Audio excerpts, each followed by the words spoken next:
Comment promener son chien en période de chasse? Bonjour, je suis Chantal Girier, je suis experte en médecine naturelle pour chats et chiens comme l'homéopathie, la phytothérapie, les fleurs de bac et également d'autres traitements naturels que j'appelle les remèdes de grand-mère pour notre chat et notre chien. Donc aujourd'hui, la chasse a commencé. Donc si vous êtes un peu à la campagne évidemment ou si vous voulez sortir votre chien pendant le week-end en dehors de la ville, vous risquez d'être confronté rapidement à cette question de la chasse et des chasseurs.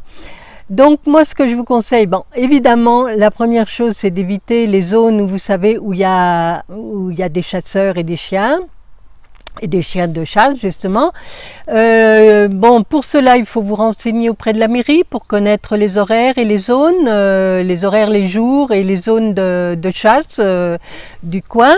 Si vous n'avez pas d'autre possibilité de vous promener que dans ces zones-là, moi je vous conseille c'est d'abord de tenir votre chien à la laisse, c'est-à-dire à la longe, mais d'avoir toujours le contrôle sur votre chien, éventuellement de l'équiper d'un gilet phosphorescent et vous de même d'ailleurs prendre éventuellement les gilets qu'on a dans la voiture, de ne pas vous promener comme ça, voilà, il faut qu'on puisse vous repérer.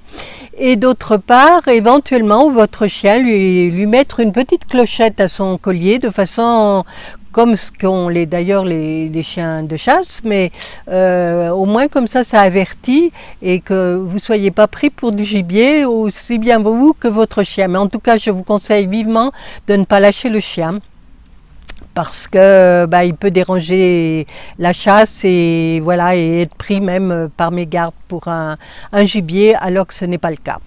Donc voilà, mais évidemment, si vous pouvez éviter les zones de chasse, il y a quand même de la campagne, c'est peut-être un peu difficile, mais bon, je pense qu'on peut en trouver. Sinon, vous avez dans les grandes villes, vous avez des parcs.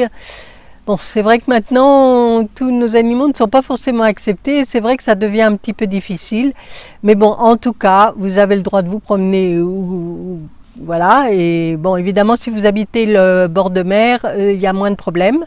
Là, sur les plages, maintenant, la saison est un peu finie, vous avez le droit de vous promener avec votre chien. Sinon, toujours vous le gardez à la longe et c'est pratique et vous contrôlez un petit peu ce qu'il fait. Et voilà, donc moi c'était le petit conseil du jour, puisque voilà, la chasse a commencé, on les entend un petit peu tirer un petit peu. Bon, évidemment, si vous êtes en Sologne, vous le savez, si il y a des coins vraiment où on sait qu'il vaut mieux pas s'aventurer parce que vraiment c'est des grosses zones de chasse. Bon, moi je suis pas chasseur donc je connais pas trop, mais voilà, renseignez-vous en tout cas auprès des mairies, il y a ce genre de renseignements. Et voilà, écoutez, je vous souhaite des bonnes promenades avec votre chien et de bien profiter de cette arrière-saison, de cet été indien, puisque finalement on a encore une très belle saison et c'est vrai que c'est agréable de pouvoir se promener en forêt ou dans la campagne. Voilà, je vous souhaite un très bon week-end et je vous dis à très bientôt. Au revoir.